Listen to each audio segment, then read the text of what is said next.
Hey everybody, Varun here from Language Academy. Guys, welcome back to another video. This video is going to be super special.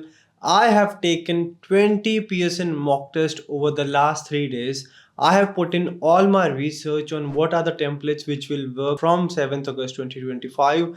What are the strategies you need to change? What are the techniques you should use, and what are the techniques you should be avoiding? All right, so in this video I'm going to tell you all the tips, strategies and templates which you should be following if you actually want to get your desired scores. Plus I'll be answering few of the commonly asked questions, that can you still add extra words. I have conducted in-depth research on this and I'm going to give you the answer in this video. Can you use one-line strategy? Can you still use the templates? And everything you should know before you actually go for the test. So let's get started. We'll be going module by module. We'll focus on speaking first, then writing, reading and listening. So let's get started. So the first module we have is speaking. First of all, what are the changes in speaking? You have got new 2 question types: summarize, group discussion and respond to a situation. Plus marking criteria changes are there. In speaking, what will be important? Read aloud will not be important anymore. It used to be the most important question type, but it will not be important. Repeat sentence will be important for speaking and listening. Describe image will be extremely important for your speaking module. It is going to give you a lot of points.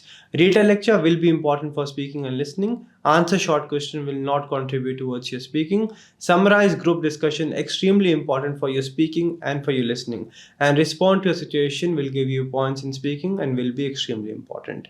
Now, can you use one-line strategy and read aloud? Yes, you can definitely use it. I took 2 Pearson mock tests just to experiment on one-line strategy. One using the full, one using one-line strategy. Both of them I've got 19 speaking.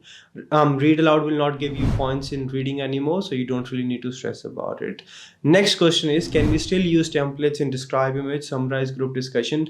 If we use templates, will our response be marked by a human? Okay, first of all, remember this thing. Human will not be checking each and every response. Do you think it's practically possible for a human to check so many responses? Will Pearson have so many examiners or checkers? That's my take, right? Do you think Pearson will be having thousands and thousands of examiners to check each and every response for 6 describe images, 3 summarize group discussion, respond to situation and all? No.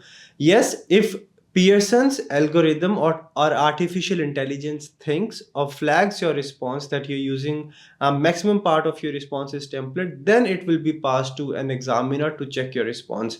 Each and every response will not be checked, only the ones which are flagged by AI or artificial intelligence. You can still use templates in describe image, read a lecture, summarize group discussion and respond to situation, but you'll have to add relevant content. You can see this template for describe image. You can use this in your test. You can use your template as well, but make sure you have got relevant content. You're not really using fixed content or phrases which do not make any sense or which are not relevant to the image. For example, you don't say, to conclude, the image is very informative. Don't say there's a beautiful picture in front of me. The AI will detect template and you will be graded 0, and describe image is extremely important.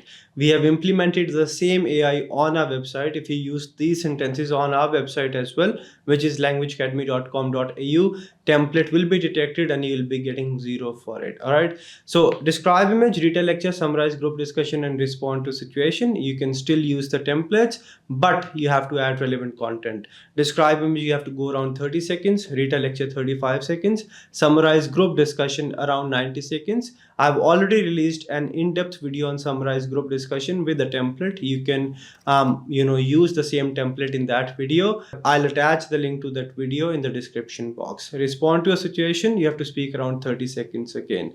Yes, so in speaking you can still use the templates. However, you'll have to speak relevant content. Even if your content is not 100% accurate, it should be 100% relevant and you'll be fine. Now let's move on to writing. What has changed in writing? In writing, summarize, written text and essay will both contribute a lot more than they used to contribute. Earlier, 6 question types used to contribute towards the writing module, but now only 4 question types will contribute towards writing, which are summarize written text, you'll get 2, essay, you'll only get 1, which will contribute towards your writing, then listening, summarize spoken text, and listening, write from dictation. The weightage of summarize written text and essay will be extremely high, and content parameter will also go up, means you'll have to now write relevant content. Now, in the recent experiments which I have done, conducted around 20 Pearson mock tests, I have noticed one thing. In summarize written text, you can still connect 2 to 3 sentences with connectors, but when you just connect any two random sentences, right, you will not be getting a higher score in reading, because summarized written text will give you points in reading as well. To make sure that along with your writing part you get full points in your reading from summarized written text, you'll have to connect or select those sentences which have got important and relevant keywords. Don't just connect any two random sentences with the connectors. Try to skim through the passage. You'll be given 10 minutes for one summarized written text. Completely skim through the passage and then select 2 to 3 or 4 important sentences which you can use using connectors. For example, you write first sentence, whatever sentence you think is important, comma, and second sentence, comma, furthermore, comma, third sentence. Make sure your sentences are important and are important part of the passage. Plus, if you can easily change 1 or 2 words in your answer, do that. Just to make sure that you're showing your vocabulary skills. But even if you don't, that's fine. But your sentences should be important and should be from the passage, including main and important keywords. That's for summarized written text. Next is essay. Essay has changed as well. I have tried 2 to 3 different templates in different ways. One thing which I've noticed, when you're not adding enough content or relevant content, you're not getting full scores. I really need you to make sure that you address the topic properly. Yes, you can still use the template or a structure, I would say, but you need to make sure you add relevant content as well. If you just type the template and expect you are going to get the scores, no, that's not going to happen. But if you use the template, but make sure you're addressing whatever is asked in the essay prompt or essay question, 100% you will get your desired scores. So essay as well, you can use the template, you can use this template as well. It is still working 100%, but you make sure you spend around 1 minute reading the essay prompt or question and then add relevant content or keywords, and you will be 100% fine. I've tried 2 different templates. Both of them worked when I added enough content, and when I just added single keywords, I lost a lot of points in writing. So I really need you to be very careful about this. In essay, if you're using template, go for it, but add relevant content as well. Go around 250 to 60 words. Make sure you do not make a lot of grammar and spelling mistakes. Next is reading. Reading has changed as well, especially the score distribution. Earlier, we used to get a lot of points from speaking in reading, but that's not the case anymore. For reading, we'll have to work on reading, summarize written text, and highlight incorrect words, a bit on highlight correct summary as well. You will get points in your reading from summarized written text, which is writing, listening, highlight incorrect words, listening, highlight correct summary, and 5 question types from the reading. For this, you'll have to work on both the reading blanks, reorders are important as well, summarize written text, highlight incorrect words, and you cannot just ignore MCQ multiple and single. You have to manage your time. You don't have to spend a lot of time, but you have to make sure you give your best. It's not that you're just selecting any option you wish to and you're moving on. Spend around 1 minute each question, but give your best, because they're going to contribute 1 to 2 points each in your reading module. Next is listening. Listening is where I got a lot of questions, a lot of doubts. Can we add extra words? Can we use the template? What's going to change? All right. Listening is extremely important, but remember, now you will get a lot of your listening points from the speaking module. So for your listening, you have to make sure you summarize group discussion, repeat sentence, read a lecture, and answer short questions are perfect. Even though answer short questions are not that important, but the remaining 3 question types from speaking, which will give you points in listening, should be perfect. After that, summarize spoken text is important, listening, fill in the blanks important, write from dictation, and highlight incorrect words extremely important. MCQ multiple a bit important. Select missing word, highlight correct summary, MCQ single, 2 to 3 points altogether, so not that important. But summarize spoken text, you can still use the template, but here as well the weightage of the content has gone up. So if you just add any random words or keywords, or if you just use a template and add keywords which are not really making sense, or which are just single words which are not meaningful, unfortunately you're not going to get the scores. You need to make sure you add relevant keywords, means keywords which are meaningful and complete. 1, 2 or 3 words or short phrases, go around 65 words, make sure there are no spelling mistakes, but you can use the template which I have provided you earlier.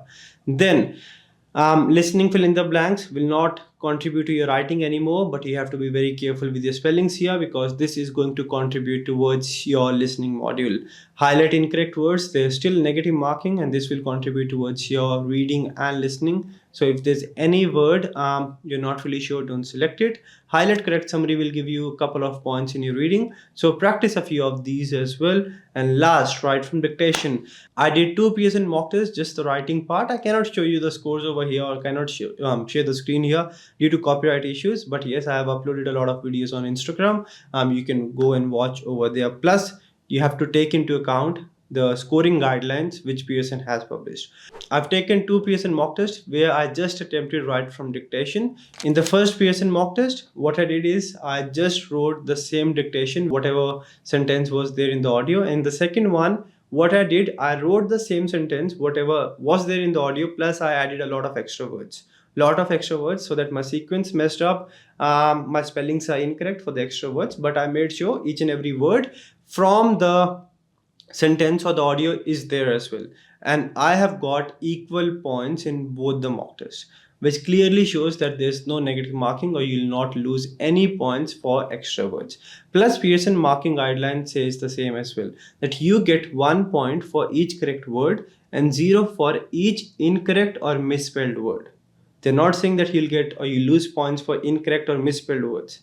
You will only get 1 point for each correct word. So my take is, yes, you can still add extra words, but honestly, PSN mock tests are close to the actual test, but they're not exactly the copy of it.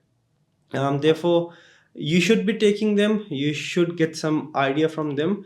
But I will be going for the test. Our students will be going for the test. Our team will be going for the test, and I'll be able to tell you after that only. But if you ask me personally, 100% I believe you can add extra words. All right. This is based on my research, based on Pearson scoring guideline and the Pearson mock test which I've taken. I've invested a lot of time in it. 20 PSN mock tests to test each and every strategy. So yes, you can definitely add extra words. Don't stress about it. You can use one-line strategy, but read alouds not that important now. If you make up a couple of mistakes, you'll not be losing any points in reading because they do not contribute towards your reading anymore. So it should be okay. You can still use templates in all the speaking, all the writing, and summarize spoken text as well, but you'll need to write relevant content. If you just write anything you wish to, which is not even making sense, unfortunately you're not going to get the scores. So that is it from whatever research I have conducted. If you ask me, will the test be difficult, I would say speaking module will be similar, will in fact be a bit easy because it's easier to score points in describe image. Writing module will again be similar because earlier we used to get a lot of points from reading drop down blanks, but those will not be contributing towards the writing module, and that was one of the difficult question types. So for your writing, if you add enough content in essay, in summarized written text and spoken text, you'll be fine. Reading will be slightly difficult because you'll not be getting easy points from speaking and reading, so you'll have to work on reading now. And listening will be comparatively easier, I believe, because it's easier to get points from speaking into listening, and then you'll have to work less. Even if your accuracy is a bit low in listening, you'll still be fine. So that is it from this video. These are my recommendations, tips and strategies, and whatever I believe you should be doing in your test from 7th of August 2025. If you have any doubts, let me know in the comment section. To practice the updated questions, mock test and everything, just go register on languageacademy.com.au, log in and start practicing. Or you can download the LA PTE exam practice app as well. If you have any doubts, let me know in the comment section. If the video is helpful, if you found it helpful, do like, share and subscribe. And if you ever get your desired scores watching my videos, Do let me know. This is something which I work for, and this is something which will keep me going on. If you need any help, online classes, on campus classes, feel free to give us a call, send us a message. We have got our campuses in Australia, in India, and in Nepal, and we do provide online classes according to different time zones for PT Academic, PT Core, PT UKVI, everything PTE. We have got you covered. We've got 12 to 13 different sessions running every day according to different time zones. Just give us a call, send us a message. We will be with you and we will give 100% to help you out. Like we have helped more than 50,000 students to get their desired scores in the PT test. That's it from this video. Now go on languageacademy.com.au and start practicing.